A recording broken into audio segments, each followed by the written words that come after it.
Hi everyone. So we are here today.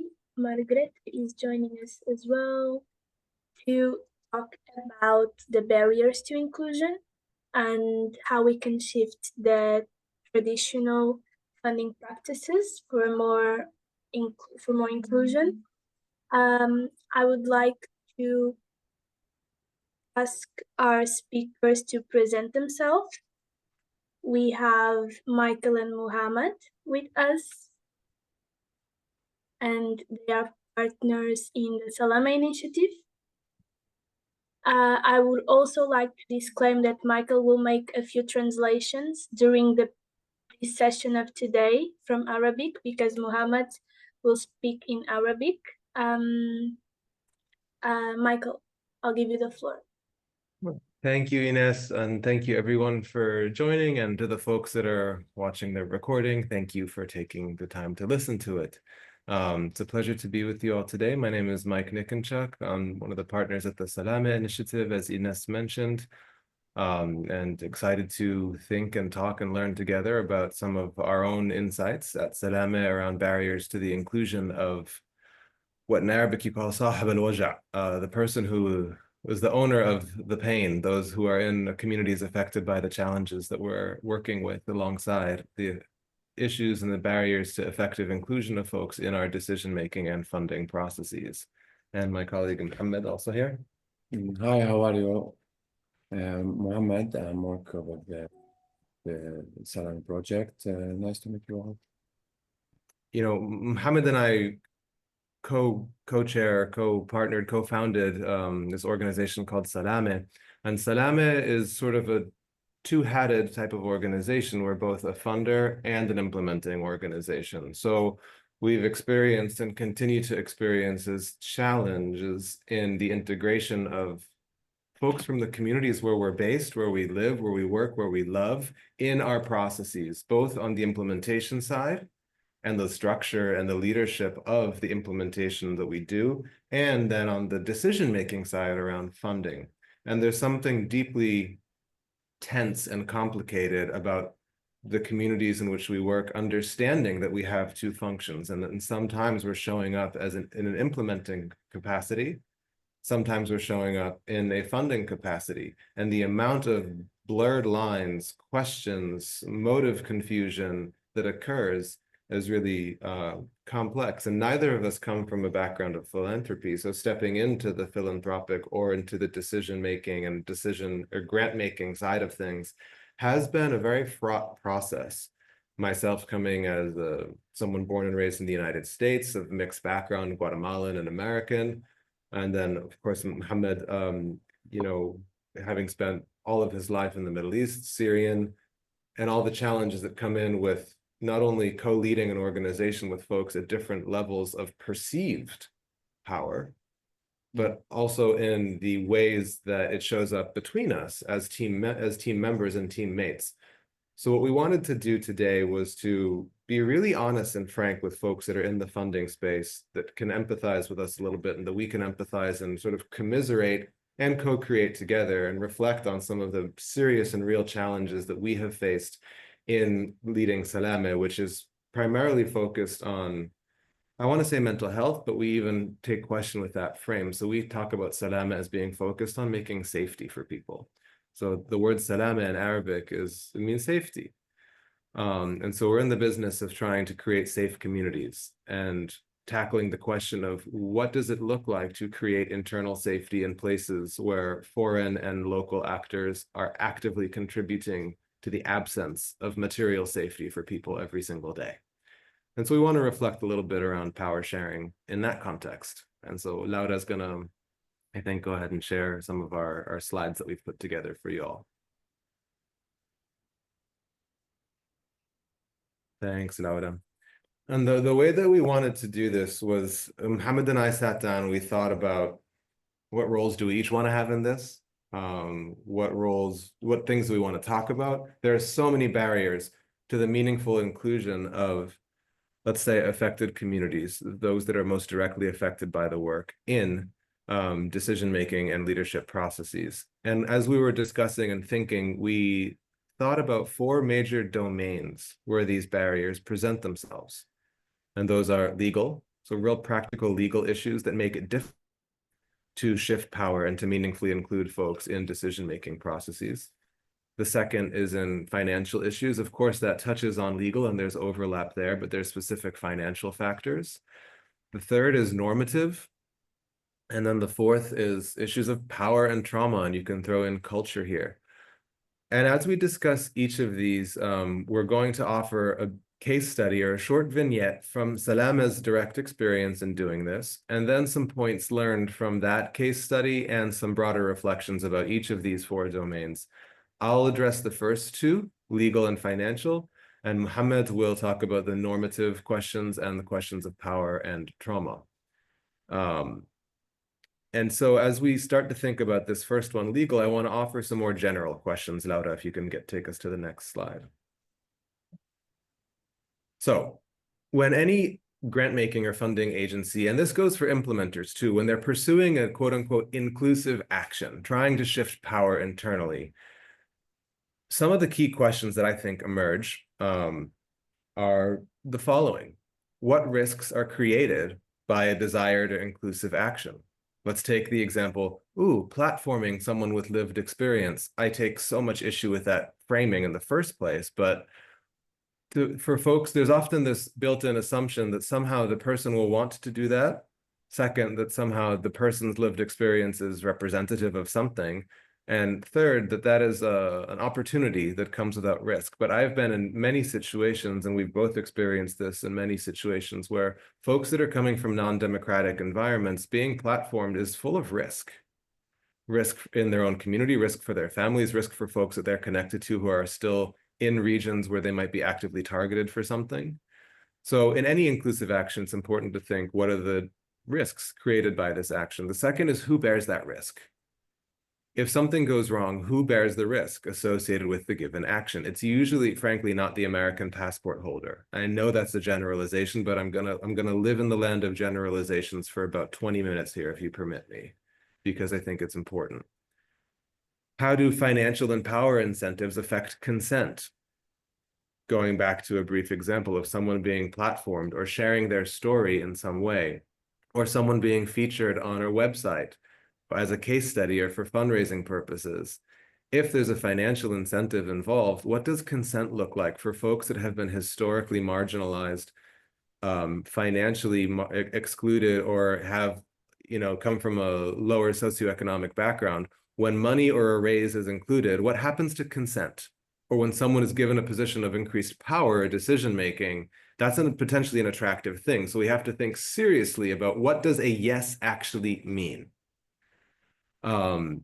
Fourth, who funds risk mitigation? If you want to hire folks from the affected community, you have to have a damn good lawyer, and you have to pay for one.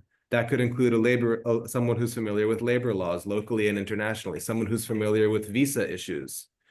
If you want to include folks in major conferences, are you holding your conference in a place that's going to be more expensive to fly to because you can actually have folks come when they won't need a visa? Who's going to fund that? Who's going to create a bail fund for folks who might get detained or arrested if they're somehow targeted? Fifth, is power safe? Is power and recognition safe and desirable for the person? There's so many cases, even in our own team dynamic, and Mohammed and I talk about this all the time. Folks don't necessarily want the spotlight. And yet optically, sharing spotlight or sharing roles publicly and optically is what is perceived as shifting power. Even if that role, stepping into the limelight, might be very uncomfortable for folks, especially if they have a trauma history. So there's lots of assumptions around the optics versus the realities of how teams function. And then what happens when safety and justice are at odds? Just because something represents a move towards social justice doesn't mean that it's safe for the person. And organizations have to be really clear on how they hold these values side by side when they can sometimes exist in tension. So going to the first topic area, legal. I'm going to walk you through just a tiny vignette here. We were working with someone who is a female head of household, 28 years old, who recently was returned to her country of origin. She was stuck in detention centers for foreign citizens formerly associated with the Islamic State in Iraq and Syria. Her husband had deceived her to go to Turkey, and she ended up in Syria participating in the Islamic State under duress. A UK-based charity wanted her to serve as a mentor and psychosocial support facilitator for other women who had gone through the same experience and had recently returned to their country as well. The donor for this project, working with this UK charity, disallowed that under provisions of supposed material support for terrorism under their laws, even though this person had been cleared of criminal wrongdoing in her country of origin.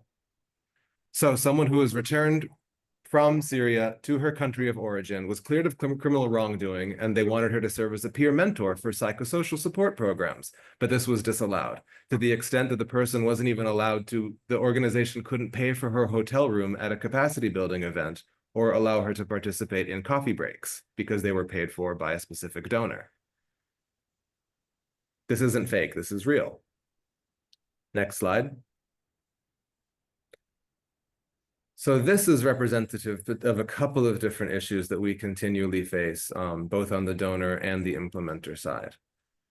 And you can go straight to the last bullet point here of there's serious issues, particularly when money generates from the United States government for issues of material support to terrorism. And there's been several even, hypothetical court cases brought about this, which raise serious questions about how do you meaningfully work with folks who, for example, were forced to participate in an extremist group and then are supposedly going through empowerment programs or rehabilitation programs funded by organizations who designate the group that they were forced to join as a terrorist organization.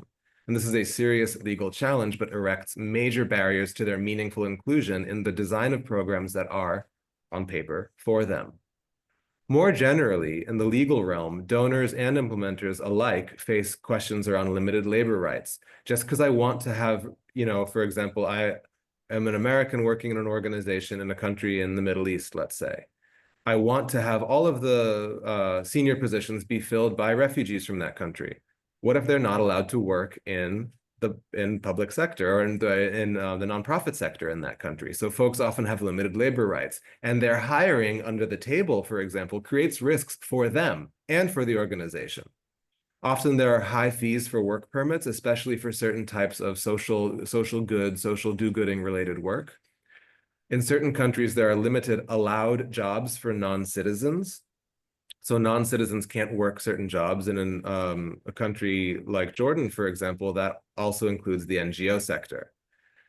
Fourth, there's immigration status irregularity or mismatch. So if I have someone who's working as a contractor and then they move from Turkey to Germany, the freelancing laws in Germany are different from Turkey.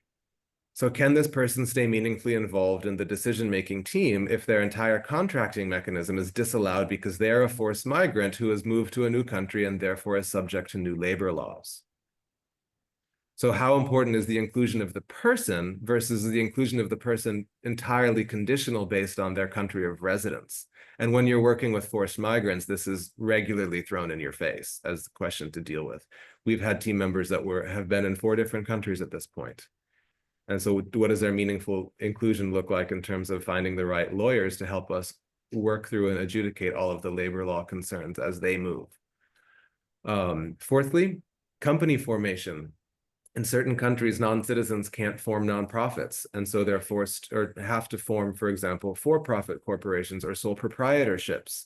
Yet a lot of our funding models restrict social good or social entrepreneurial work to organizations that have a 501c3 or nonprofit status, even though in many countries, those are exclusively allowable for citizens.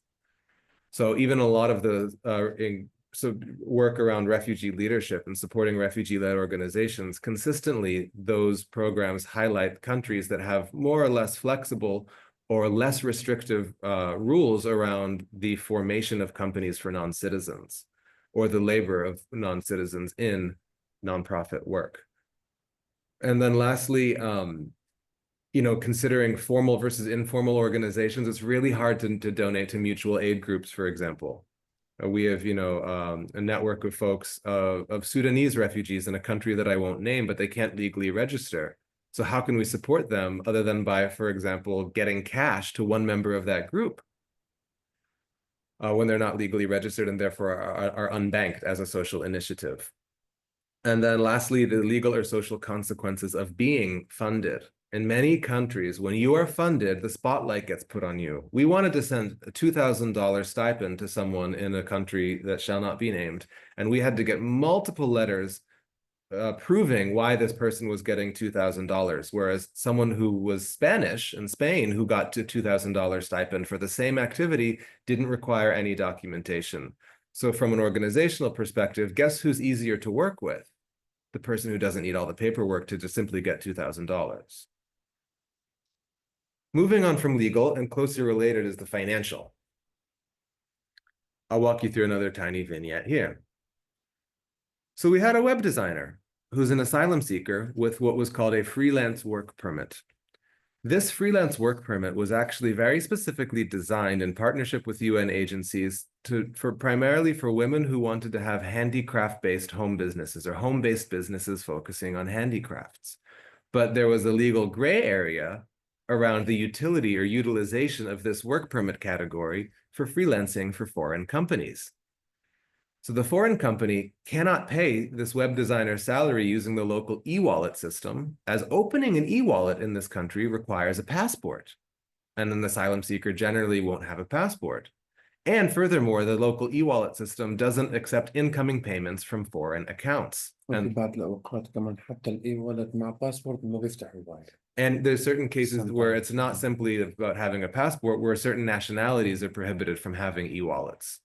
Additionally, PayPal isn't available for non-citizens, and national level police monitor Western Union transfers over $500 per month.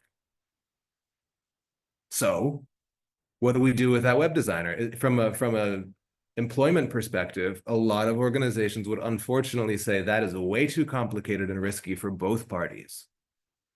But at the same time, asylum seekers are often given educational scholarships to go study things that can get them jobs, and they can't even work in those very same jobs in the countries where they're seeking asylum.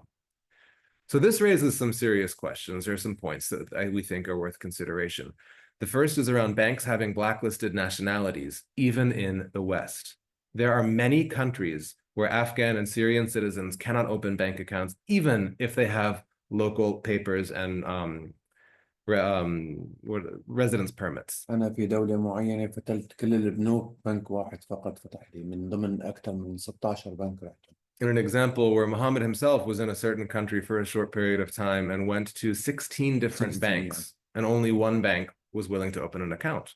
وبنك من البنوك بيحكي لي جيب ورقة من سوريا. And one of the banks required him to have a letter from Syria, which naturally he cannot get. Second, many banks have a requirement of labor contracts for account opening, even when non-citizens or asylum seekers can open bank accounts. So if the contract is formal, it raises questions about, is this person allowed to work in that job? And if the person is being paid as a contractor, it's not technically a contract under certain local perceptions of what defines a contract or an employment contract. Third, there's restrictive rules on e-wallets. That goes, I'm in Kenya right now, that goes for something like M-Pesa, as well as for pretty much any country's e-wallet or e-currency systems that they have. In many contexts, there's monitoring of remittance payments over certain amounts, which creates, even if it's a perception and not real, there's tremendous fear of monitoring of remittances, which makes some folks hesitant to be willing to accept monies over a certain amount. And if they want to, for example, distribute those payments among 4 people to mitigate risks to themselves, is the employer willing to send 4 monthly payments via a remittance system to 4 different people for one person's labor? Sanctions, economic sanctions and fears of sanctions. A lot of risk aversion makes folks simply disinterested in doing business with certain countries or nationalities entirely because of risks associated with sanctioned individuals or entities. The one around remittances here, the third to last bullet point, often when you're hiring a person who is an asylum seeker, for example, and they're in a safe country where they are no longer under active threat of conflict or deportation, even if you pay them a high salary, chances are if they come from any sort of collectivist society, that money is not going into their pocket nor to their family's pockets. It is being shared with 5 or 6 different members of their extended family. So if you're paying $2,000 a month, $2,000 a month is not going and staying with that head of household. A lot of it's going out the door. Cash advances and reimbursements for staff who pay unbanked vendors. I've been in situations where I have to bring in large sums of cash. Very few organizations allow employees to get cash advances to pay vendors and then have to find, unique processes to document all of that. And then lastly, a culture of savings. This goes to another point that often when working with folks who, in an active inclusion, they went from making $200 a month to making $1,000 a month because you want pay equity between national and asylum seeker staff in a country. For folks who have been habituated to chronic uncertainty and chronic scarcity, there's often some barriers or difficulties around the concept of savings. And so you're not necessarily engaging in this heroic act of building a nest egg for this person and their family. There's often a lot of other considerations, or spending might also radically increase in a way that doesn't necessarily lead to the long-term culture shifts and outcomes that were intended with an inclusive act. I'm making you drink from a fire hose here, but I'm going to kick it over to Mohammed. You can see the vignette here on the right in English, so go ahead. عندهم شي questions عشان We'll do questions at the end. Yeah. Yeah. اوكي تقرأها فورا بالانجليزي احسن ما لا بالعربي اقرأ. نحكي مثال عن مؤسسة صغيرة بدورها مؤسسة مستويات مختلفة من اللغتين. شخص شريك ناطق باللغة العربية اللي هي لغة الأم بيرسل بريد إلكتروني باللغة العربية لأحد المستفيدين المحتملين من المنحة. على سبيل المثال في مصر ما برد المستفيد على البريد الإلكتروني بعد يومين، بيرسل المؤسس المشارك الناطق باللغة الإنجليزية الأصلية بريد إلكتروني لنفس المستفيد المحتمل من المنحة. برد عليه باليوم التالي بحماس، بوافق على الاجتماع مع تجنب الرسالة اللي رسلت من الشريك. Next slide, Laura. ما بدك ترجم لنا الستوري؟ عندهم الصوري هم بالانجليزي جنبهم. تمام. sorry. No, sorry, I'm sorry. I have simple slide for my phone because my class is not here. I'm sorry.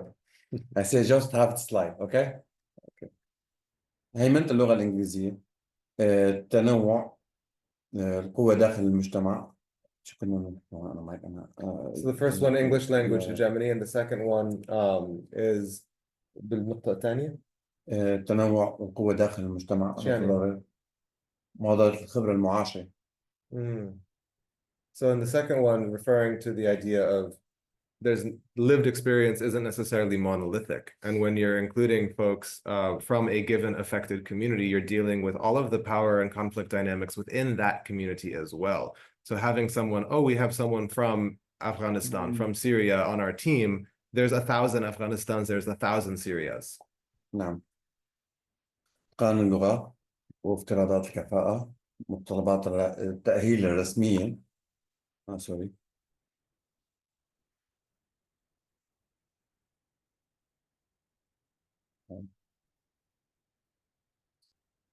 عدم التوافق بين المكانة والقوة، الغضب غير المحسوب بسبب وجود أشخاص معينين.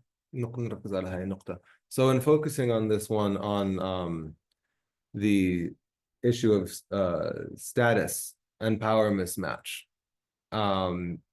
there's an example where we were dealing with an organization تعالي صار مع مؤسسة لما أنت كنت موجود بالاتصال. Okay, صح. Yeah. مش بس بالاتصال، هي بتصير بأكثر من مكان. يعني حتى لو كان هو له شريك وله صفة رسمية، لكن دائما حتى لو هو انتقل يعني كان هو من مكان منتقل إلى مكان آخر وصار هو عم يشارك بالعمل بطريقة تانية بتناسبه بالعمل. إذا كان حدا بيشتغل معه هو المانجر اللي عنده، صعب بيرجع يتقبل إنه هو اليوم أصبح شريك وأصبح هو واجهة وهو قادر إنه هو يقدم ويعطي. دائما في نظرة إذا هو شافه بكامب أو بخيمة، حتضل هاي النظرة إله بغض النظر When a شو وين person مكانه. when a person changes position or positionality in a given context, someone who was an asylum seeker and a beneficiary of an organization's services previously, and then that person, through attempts at power shifting or inclusion, attains a position of authority where they're essentially moved to the level of a peer with a person who previously managed them when they were simply a recipient of services. There's a challenge with people accepting that a person who was once on the receiving end, I was making decisions for them and they were on the receiving end, they were once a refugee, always a refugee. Challenges in a person accepting that someone's positionality can and should change. So the idea of if someone was a beneficiary, the internal process and reactions around that person now stepping into a power sharing role with that same person who once had power over them. وهي بنفس الوضع يعني معلش كمان بدي ارجع لكذا على النقطة. هي بشكل فعلي عم بتحول الشخص حتى لو هو كان تمكن وتقدم بأي شيء، عم بتحوله لشخص منكسر الشخصية. ممكن يشتغل لحاله بمنزله، يشتغل آلاف الساعات عفوا مش آلاف الساعات، عشرات الساعات بكفاءة وجودة عالية، لكن من وراء هيك موقف بيخليه مثل حكايتي حاليا على زوم ميتينج ما بعرف بحكي كلمتين. So when a person, you know, is in this position where they're, you know, elevated into this role, the people who are elevating them or putting them in these positions also don't understand the massive work that goes on behind the scenes in home environments, that folks are living in very difficult circumstances. So putting someone who is basically in an incredibly difficult life circumstance into this position of power where they're spotlighted to then be on Zoom calls doesn't always appreciate the amount of cognitive and mental energy being extended outside of work hours simply to survive their circumstances. So the person shows up to a meeting looking less professional, and he's saying, and now I can't even string a sentence together because there's so many other things that are taking attention and time. الاعتماد المفرط من جانب الشركة على الألم كمصدر وحيد للكفاءة. And the last point being on a lot of actors exclusively seeing folks with lived experience, air quotes, their primary value being the sharing of their pain, and that being their primary utility in an organizational context. Next slide, Laura. نحكي على السلطة. Mm. في محادثة بين زميلين أحدهما أمريكي والآخر لبناني برز موضوع المساواة في الأجور. كان الزميل اللبناني قد رفض في السابق المساواة في الأجر، واقترح أنه من الشفقة أن يتم منحه أجر متساو عندما يتمتع الأمريكي بمؤهلات تعليمية ومهارات لغوية وخبرة في القطاع. في نفس المحادثة قال الزميل اللبناني: أنت لا تستحق حتى راتبك، إن حياتك المهنية بأكملها مبنية على معاناتي. أنت تكسب المال من خلال الحديث عن آلامنا. يجب أن يمنح 50% على الأقل لي ولأصدقائي الآخرين الذين تستفيد من ألمهم. Next slide, Laura. And let that case sink in. That was the conversation that I had with someone directly. So I said, القدرة والحرية على التواصل بصدق. في نقطتين حلوين باللي حكاهم. إذا بنقرأ الستوري القديمة، يعني يمكن هذا شخص واحد اللي حكى هيك لهذا الشخص، وهو هلا هو حكاها من منظوره، يمكن معه حق يمكن ما معه حق، لكن ما ظنيت تصير بغير مكان او بغير منظمه. اذا كان حدا عم بيحكي يحكي لمديره انه هو عنده اخطاء، دائما رح يكون بدور التسفيه. there's you know, there's many things to consider in that story. بغض النظر عن الستوري يعني. Yeah, لكن one of them, of course, is the space that an organization provides for such conversations. And second is, you know, is a person's expression of their pain something that's usually just exclusively sort of clapped at, or is their anger meaningfully taken into consideration? And what spaciousness is given for something that might be right, might be wrong, and requires different perspectives, but still nonetheless is sitting there in the team environment. الوعي بالصراع والحساسية. Conflict awareness and sensitivity comes into play there. للذنب العار، الحساسية للذنب والعار. And also sensitivity to feelings of shame and feelings of guilt associated with roles that folks have. إرضاء الناس كنوع من البقاء. Fourth, people pleasing as an act of survival, that many folks have navigated incredibly difficult circumstances by people pleasing. الندرة وعقلية الحفاظ على الموارد كاستجابة للصدمة، الانتقام والسلوك الانتقامي كجرح غير ملتئم، الصدمة والقيادة. So these are just the ذكرني بس بالنقطة هي شو كنا الانتقام والسلوك، شو كنا الانتقام. نعم الانتقام والسلوك. الواحد بس يحصل على فرصة أو ردة فعل إنه بينتقم على أذاه. نعم كم. So just sharing on the idea of when some folks step after periods of tremendous amounts of pain and suffering in their lives, stepping into a leadership role, there's often instincts towards, vindictive leadership styles that isn't someone's fault. And folks who haven't suffered are also just as capable of that too. That's just part of being a human. But it's important to consider how trauma might show up in leadership approaches and styles. ما هو العمل وما هو العمل الذي يستحق التعويض؟ هذا الإكزامبل بيني وبين جودي صح؟ نعم. And he wants to offer an example on what is work and what work deserves compensation.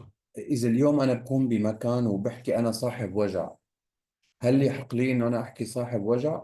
وهل بنتي بعد 30 سنة تطلع وتشتغل بمنظمة أو بمجال عمل إنساني وتحكي إنه هي صاحبة وجع لأنه هي لاجئة بين قوسين وهي حاليا عمرها 6 سنوات وعايشة بألبانيا؟ أنا لما بحكي صاحب وجع أنا بعدني أصلا عم بعيش الوجع لأنه ما انتهيت منه، بعد عندي معاناة وأوراق وسبوتيات وتحديات وأشياء صابتني بما فيه الكفاية بمرحلة اللي حكمل لك اياها all the story، انت عامل الملخص. لكن في كتير اليوم بنسمع او بنشوف انه في ناس بتحكي لك انا صاحب وجع وهو اصلا ما بيعرف البلد اللي هو عم تعمل الوجع غير من الاخبار ومن كذا بسبب جنسية والده، اما هو كان عم بيعيش وعايش ومستمر بالحياة بمكان ولد آمن. فما بفهم هون كيف هو صاحب وجع إذا ما شاف الوجع. And this question of what is or isn't work, there's also a related ancillary question around what is the type of work that we like to compensate when we're doing inclusive and power shifting activities. And one of those is centering and elevating lived experience and compensating lived experience. But there's often a shallow understanding from a lot of folks in relatively privileged positions around thinking through meaningful types of lived experience. And he's offering an example, me and my daughter. So I was a refugee in my adulthood. My daughter, on paper, one day could apply for working at an organization and say that I, the leader of this organization, have experience as a refugee and went to Albania as a refugee. She's 6 years old. Is her experience of being a refugee somehow the same as mine, who still am on my asylum-seeking journey? And it's not to compare those types of pain, but when we often do these nominal acts of saying we are elevating someone with lived experience, that could mean a lot of things, and it's subject to interpretation. And is the refuge experience of someone who ended their refugee journey legally as a child the same as someone who lived for 20 years in that role as an adult? العلاقة في final step. Yeah, just the final note here. العلاقة بين المساءلة والصدمة اللي دائما بدي دافع عن نفسي بأي خطوة عم بشتغل فيها، صح؟ For folks who have experienced trauma, there's often a tendency to be incredibly defensive. He's saying about his own experience, to defend everything I did in work. حتى لو ما حدا عم يطلب مني ندافع عن نفسي. Even if no one's asking me to defend myself. خاصة لما بيكون عمل أنا اللي عم ديره ولو كان عمل صغير، فورا من تلقاء نفسي فورا برسل لشخص مش مديري، هو أصلا شريكي على سبيل المثال، برسل له صور إثباتات أنا عملت كذا أنا سويت كذا، هو surprising شو عم تساوي شو في. Often in the context of even co-leading something, there's a response. If I have a question about something that was done, his instinct is to prepare tons and tons of evidence as to why it was done perfectly, because there's a culture of accusation that has been built up over the experience of being an asylum seeker and constant questioning. So there's an instinct to over-document and to over-prove and to be defensive, which could be misinterpreted in certain environments. And that even shows up in a co-leading role where no one is anyone's boss. Thank you, and I'm sorry because my language. Actually, why are you sorry? I swear I speak English, but like this, I'm very nervous. I will change my grammar, and I'm so sorry. No need to apologize for It's not first speaking. time making like this Zoom with. Okay, I'm sorry. No apologies needed. So you'll have these, and we'll wrap up here, but we've recommended some clear policies and practices that especially for the folks on the donor side. Being first, and I need to mention this, I know I'm 5 minutes over, Ines, but permit me. Balancing being a trust-based philanthropic entity while also pursuing a specific vision. In a case of working in refugee men's mental health, which is what we do, there is a vision there. And not everything is going to always be totally trust-based. We love everything you're doing. We don't want to have a say or a role. No, we do. And how do you hold those two things confidently of existing in trust, but also being a vision holder as a donor? And if you're going to reduce risks and promote inclusion, fund it. That includes funding to staff time for risk assessment, for reconsidering your risk tolerance, for having creative contracting mechanisms, expanding benefit systems to people who aren't full-time employees. If when we were working previously at a philanthropy, I got a professional development stipend. He didn't because he was a contractor. So great, we have someone with lived experience, but they don't have the same benefits. And also a huge one, co-ownership of IP. We have sourced, for example, folks' stories to be included in vignettes and children's books and instructional materials. And folks who are contributing their lived experience in the form of stories then do not own the IP to the products that are created. And what does that mean in terms of royalty schemes if these are used in curricula and then win federal grants to be replicated elsewhere? So you scale based on someone's lived experience and they get nothing out of it. So not that there's a clear path forward, but the last bit here, yeah, Laura, last thing. I think there's a last thing. Yeah. And I'll just put these two final ones here. You can read through these, but deprioritize English, even when it's the most commonly spoken, understood language on the team. Just because it's the majority of people understand it doesn't mean that it should always be used as a default. Sometimes the majority has to lose. Any Americans understand that. Engage in continuous self-exploration and team communication. Power shifting is often so much, I've seen it become a congratulatory exercise for donors and particularly white people. Look how much power we gave to brown people. The very act of saying that it was given means that there's already something serious in terms of historical context. So we can talk about Foucault all day and power as commodity, but that's for a different discussion. I'll leave it there. There's a lot to say. There's a lot to digest here. We're going to do some breakout groups just to give folks some space. So my email's in the chat for folks who are interested. Any last reflections, Mohammed?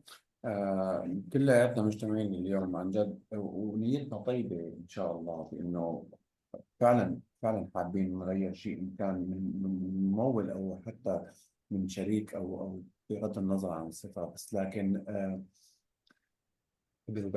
all of us are assembled here today with good intentions, and all of us are people that are working towards a shared vision with a very good intention, but sometimes it is not always easy. نحن أكيد نحن كمان أشخاص مستفيدين من خلال الرواتب تبعنا اللي عم تصرف وهذا حق من حقوقنا كبشر. And all of us have a normal human right to be receiving a salary for jobs that we do, even if they're in complicated and ethically fraught sectors. So all of us are also okay to have our jobs and our salaries to do this work. بس نفكر كثير منيح إنه في كثير قواعد وأشياء اليوم حكيناها بالسلايدات الموجودة في أشياء عن جد فعلا فينا نغيرها من أنفسنا ما نستنى حكومات أو منظمات لحتى نغيرها في أشياء عن جد فينا نتخطاها. And looking back at the list of things that we shared today, it's going to be impossible if we wait for organizations and governments to change any of these things because they're simply not going to. So focusing on the things that we need to change within ourselves, in our perspectives, in our views, and our interactions is the best thing we can do. ما نوصل لمرحلة إنه نحن عم يوصل لعنا الشريك التنفيذي إذا نحن كنا عم نشتغل مع شريك تنفيذي يحكي لي إذا بيشتغل معه برنامج mental health على سبيل المثال يحكي لي كم العدد اللي بدك إياه لحتى يلتحق بالبرنامج مش عدد بدي أنا شو غيرت بالكوميونتي بالمجتمع إذا بغير بنفسية شخص واحد بكون عم بغير بأسرة. If there's so many conversations with potential grant partners that go, we'd like to think about partnering on a mental health project. And the first question that even we receive is, well, how many folks are you interested in supporting? Or how many folks are you interested in us reaching?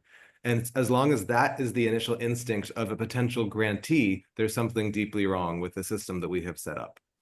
And we would love to be able to engage in conversations with grantees, and we can talk honestly and openly about this notion of it's okay if you've changed one person's mental health, because you change one person's life and you change a family. And as long as the discussions are starting from this place of numbers, we're having the wrong discussions and the culture is a problem. ما نحولها لأرقام، عن جد نشوف احتياجاتهم. كان في شخص كثير حكى كلمة حبيتها، إنه عن جد اللاجئ، خلينا نحكي إذا اللجوء مش بس بالصراعات، اللاجئ بيحتاج لفرصة مش لشغل. He heard someone say a really interesting and inspiring thing once. A refugee needs an opportunity from you, not your pity. And so if we can slowly move away towards this culture of numbers and of measuring people and numbers of people as our primary starting point, the better off we will be. So thank you, Habib. Thank you all of you for your time. We're reachable, and I did deeply appreciate you taking 90 minutes of your day to sit with us and think with us, and hopefully we can continue our conversations bilaterally and together. Thank you so much. I just want to add one last thing. Both of you, Michael and Mohammed, this was incredible, terribly important topic to bring up. And what Justin said about the potential solution being speeding up the process of learning and on the side of funders, and maybe expecting the refugee leaders to change so much and adapt so much.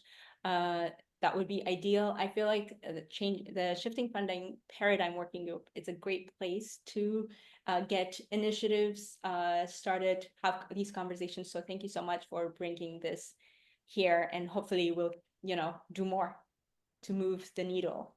Okay. Thank you, Nadate. Thank you everyone for joining. Thank you everyone for your time. Thank you, Michael. Thank you, Mohammed. Thank you, Ines. Bye.